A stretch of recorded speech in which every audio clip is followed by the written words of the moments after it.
alaikum. Bari zan yi unmuting din bari mu ga. Let me unmute Muhammad Rabi Muhammad ana ji na? Ana ji. To masha Allah. Ana ji. Masha Allah. To assalamu alaikum jama'a, barkanmu da warhaka da fatan muna nan lafiya. Kamar yadda kuke gani yau 14 ga watan 1 a daidai misalin karfe 9:10 daidai, kamar yadda muka yi alkawari za mu ci gaba da milliontechsolutions scholarship, wanda cikin ikon Allah muka gabatar a wancan satin mun dan samu issues, mun samu matsaloli da audio har daga baya dai dole sai da muka yi moving to wani group tukunna muka gudanar da shi wannan zama.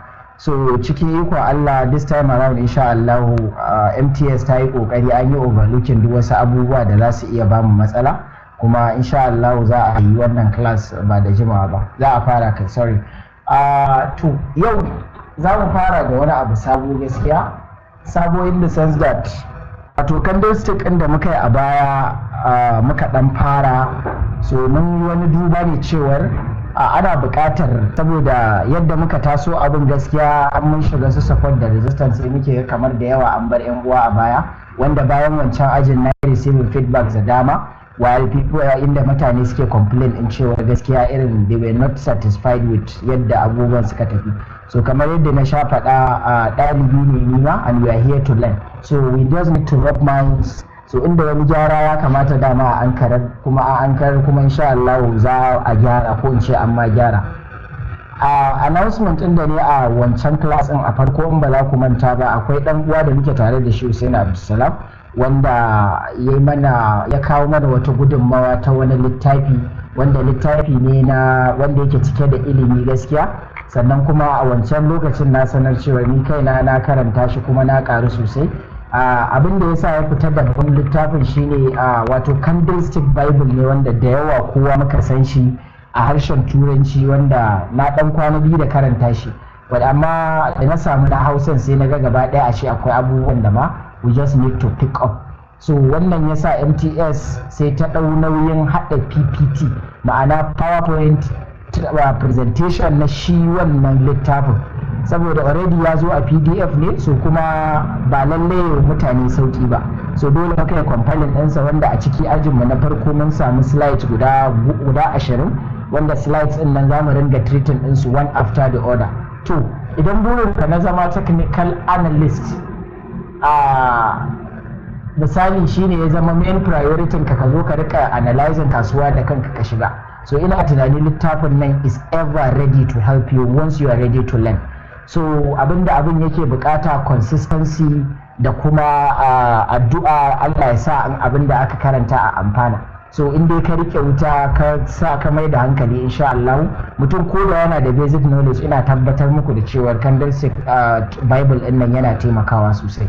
So abinda yanzu za mu fara da shi shine za mu fara da shi wannan littafi, wanda kamar yadda na gaya muku an zauna MTS an yi shi slide after slide, ya zo kamar a matsayin wawulai sai kamar presentation, yadda mutum kowanne duk yadda ka riga ka kai ba za a zo a baka shi gaba ɗaya ba har ya zo ya dame ka, wanda cikin ikon Allah an gama wannan kuma insha Allah yanzu da shi za a karatu. To kamar yadda dai muka gani za mu fara da shi main slide na farko, wanda shine farko introduction. To da farko dai kamar yadda muka gani yanzu za mu fara da shi wannan slide. Na farko kamar yadda na yi bayani sunan wannan littafin da Candlestick Trading Bible, wanda na Hausa ne kuma ga yanayin compilations ɗin da aka yi da sauransu. So wannan mutumin da kuke gani shine he's part of the most successful traders in history. So wannan mutumin shine wanda ya yi inventin wannan Candle Trading Bible din. From the word Bible wani kundi ne wanda zai koya wa mutum candlestick da kyau. So akwai Japanese candlestick wanda su ne first inventors, wanda har gobe duk wani candlestick da za a yi referring ana ikirarin daga wa'annan mutanen ya fito da sauransu. So ga sunansa na Munehisa Honma ko? Yeah, Honma. That's the name, sorry for pronouncing it wrongly. So wannan kenan, wannan shine littafin da za mu shiga insha Allah. So kamar yadda na faɗa da Hausa aka yi shi, so kuma haka za mu bi shi step by step. Abinda muke da buƙatar sai mun dawo kan cikin Binance ko wani abu za mu dawo mu nuna shi sannan mu ƙara komawa, so a haka class ɗin zai tafi insha Allah.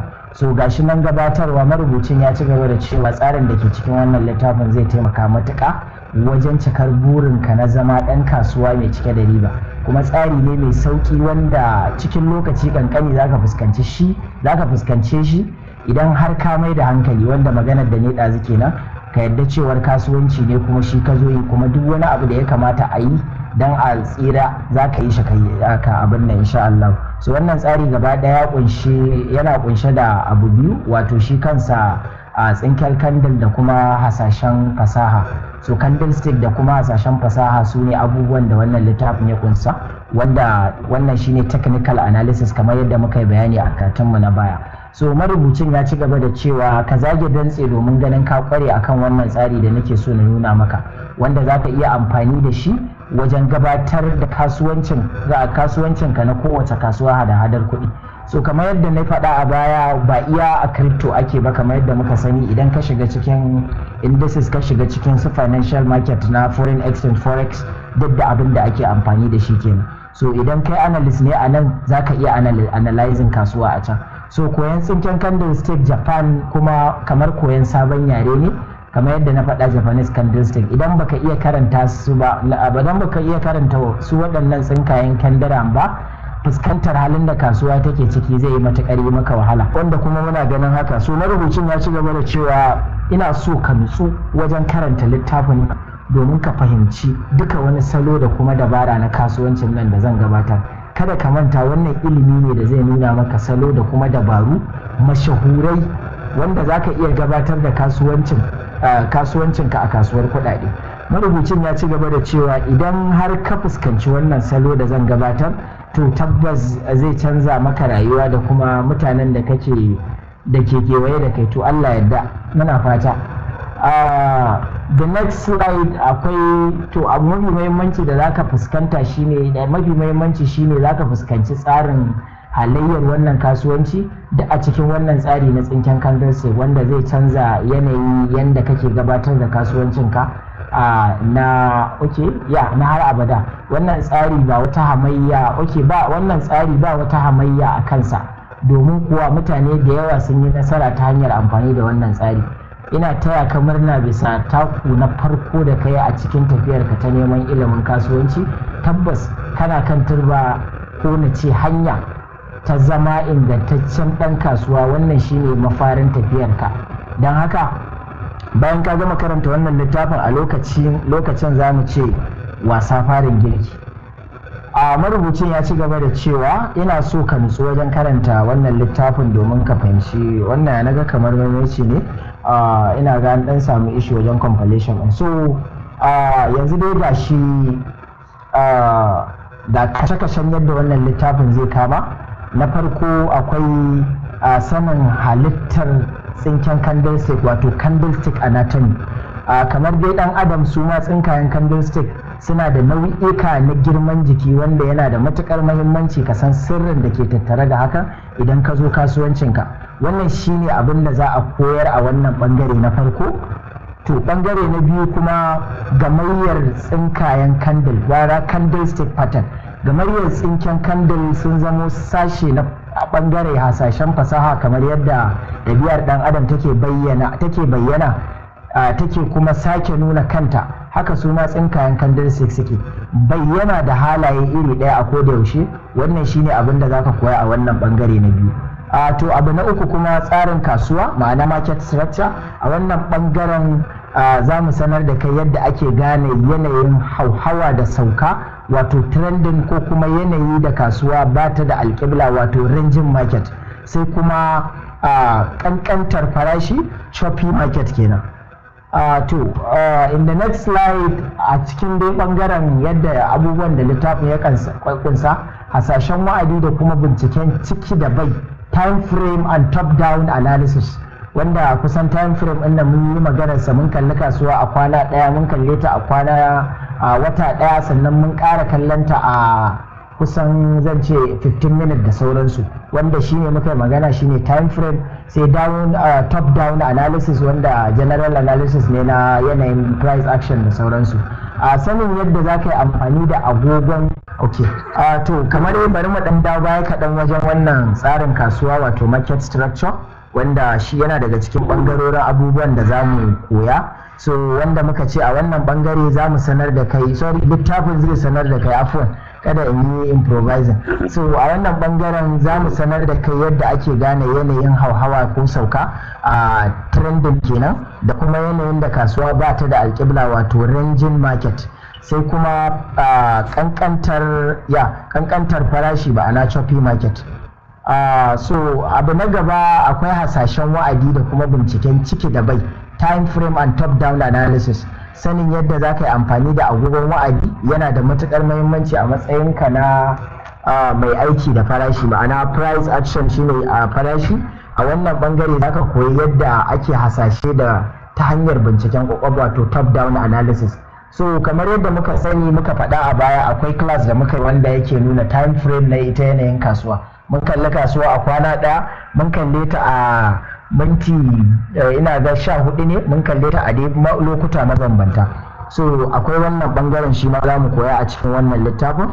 Sannan a sashe na 5 kuma, a wannan sashen za ka koyi salo da dabara guda 4 ta hanyar amfani da yunkurin farashi, ma'ana price action kenan. Wa'annan salo guda 4 akwai guntun sama, pin bar / hammer, akwai kuma guntun ciki inside bar, sannan kuma akwai salo da dabarar ratsawar gangan na guntun ciki, ma'ana false breakout.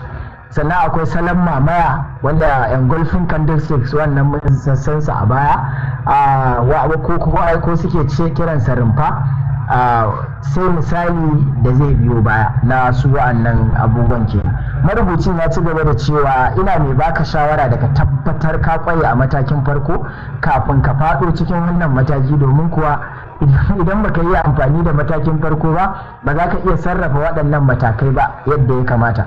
Duka dai a cikin wannan sashi za ka koyi yadda za ka gane halin da kasuwa take ciki, da kuma yadda za ka yi amfani da shi wannan tsarin na tsingen kandil domin menene ɗaukaka riba ne ko samun da riba ne. So a tsari na abu na ƙarshe shine yadda za ka kula da dukiyarka. Wannan ina ga mun yi shi a baya, wanda muke kira portfolio management ko kuma asset management ko kuma risk management. A wannan sashe za ka koyi yadda za ka kare dukiyarka daga faduwa mummunan hadari ta yadda za ka zama mai cin ribar kasuwa a koda yaushe. So it is not a financial advice to ba nake, amma dai at least akwai hanyoyi kamar yadda muka sani muna da su saita stop loss da take profit da sauransu, wanda ya sha bamban da yadda yin tunani na mutane, wanda da yawa suke cewa ai kasuwa aka shiga faduwa take ai kaza, wanda da yawa kuma ba sa amfani da wa'annan instrument din wanda suka kama daga stop loss, su take profit, su abubuwa makamanci haka, wanda duk salo ne na risk management da kuma yadda zaka gudanar da wasu abubuwa.